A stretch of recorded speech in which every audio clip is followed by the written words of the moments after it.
Hey guys, welcome back to the channel. Today I'm getting my car aligned at my good friend Justin's new alignment shop here in Southern California, Jurupa Valley. So if you guys want to get an alignment or corner balance done in your car, swing by. But here we are in his new shop. Got the 4-post alignment rack and then a 2-post lift. And yeah, plenty of space to work on cars and do his corner balancing and alignments. But this is what he's gonna specialize in, is alignments first, corner balancing. Then he's gonna start moving on to, suspension part installs and other things like that. So he's a master Nissan tech, so he has a lot of knowledge on vehicles. He's been racing with me for a couple of years now, so very knowledgeable in cars and alignments, etc. So, but yeah, I'm stoked to have the car on his alignment rack, and we're doing a alignment right now. And then we're gonna put the car on scales and check the weight. But I will show you guys the weight of the car because I've had a lot of people ask me the weight of the car. So we'll get it on the scales after we align it and we'll be back. All right, so we got all the weights simulated of the driver inside the car. Next thing we're gonna do is put on the alignment heads.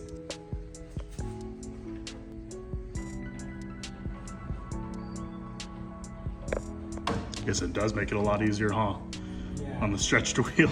Yeah, it is. It makes it better, in my opinion. Has a better grip on it. Oh yeah, this thing ain't going anywhere. Yeah, hang off of it. Put in my information real quick. Let's see, we got. So it's a Honda S2000. All right.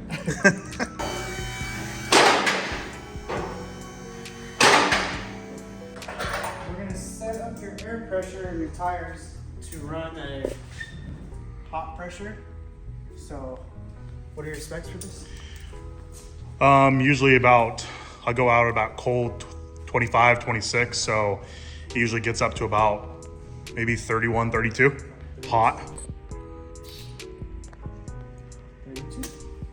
Why is it important to do the tire pressures? You want to simulate your driving. So, let's say if you had a flat tire, that's gonna change some of your angles. And that also causes like some pull and stuff like that too.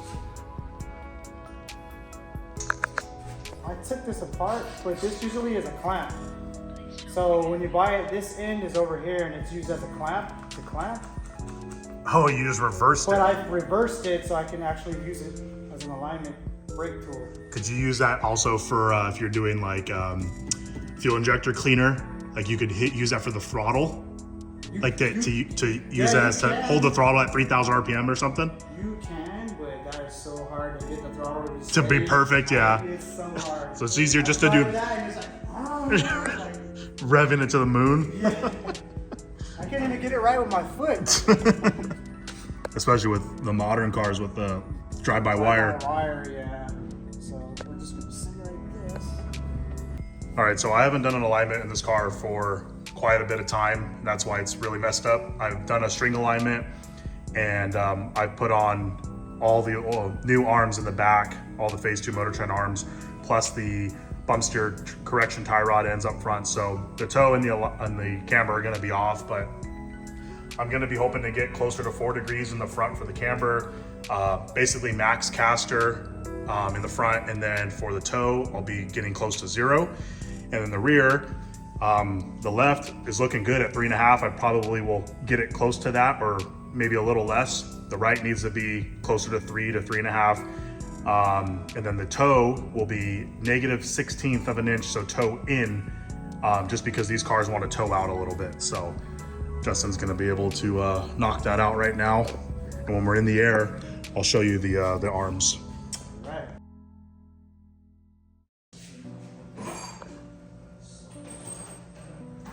Better look of the phase 2 arms on my car.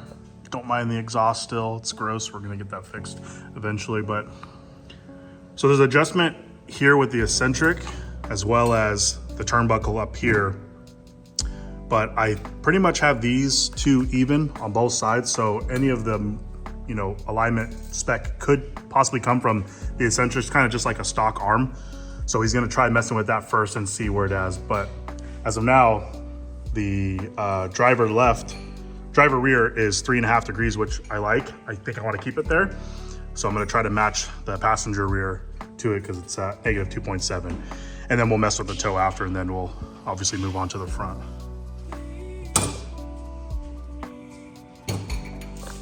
After doing the toe adjustment, we are positive 0.06 on each side after adjusting the toe arms.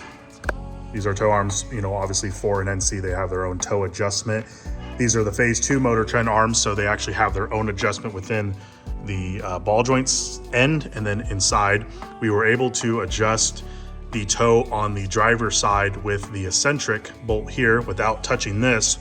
But on this side, we basically maxed out the bolt here, the eccentric, and we had to just barely move this, like almost no movement at all, but it got it into spec, which we were talking about earlier.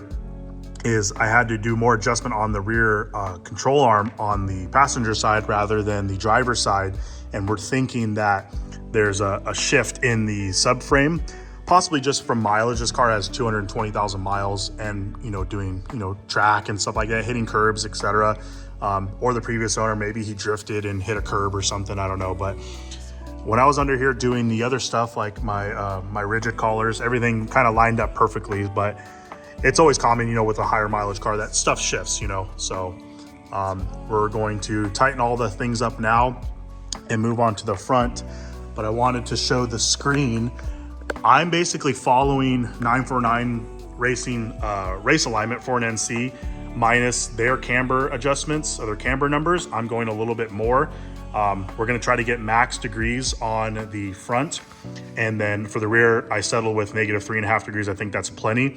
And then total toe, it's about 1.2 per their spec, so I'm going to be following their specs. So between 1.2 1.3, it's so minute that it's going to be fine. Once we lock everything in, I'm sure it'll be 0.12. So like right now it's changing. So but yeah, we're going to go to the front. The front should be really easy. I have the Whiteline eccentric bushings up top, so I should be able to get 4 degrees or very close to 4 degrees, because that's what I had last time I've aligned this car. And then I should be able to do the toe zero, absolutely no problem with the phase 2 motor trend tie rod ends.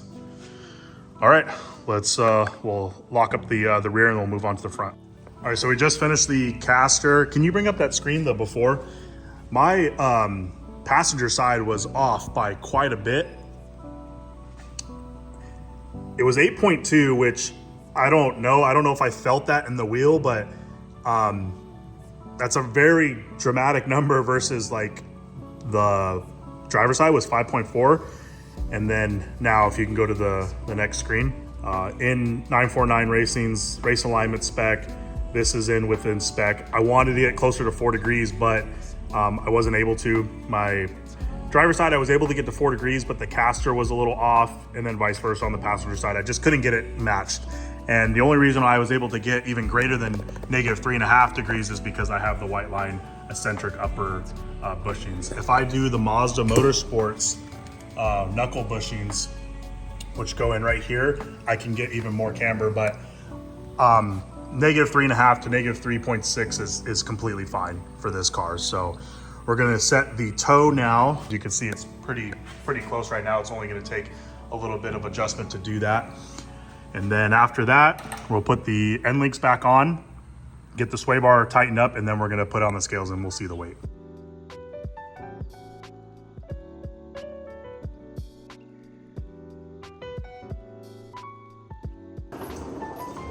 Okay, the car is all finished up front on the alignment, and here's the final numbers.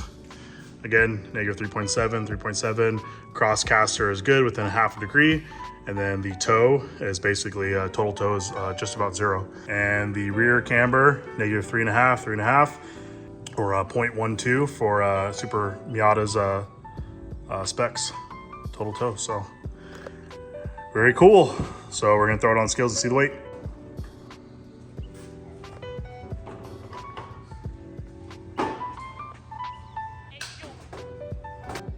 Okay, so the car is on the scales, and this is the weight. I knew it was gonna be pretty close, but 2563. We have about my simulated weight inside. I do not have the front splitter or the bumper on, which I'm gonna say it's roughly about 20 pounds. So we have a bit of weight inside of the engine bay, which it's actually Nissan fluid. So it's not like perfectly simulated, but close enough, I mean. And that's basically the kind of the weight, 53% cross.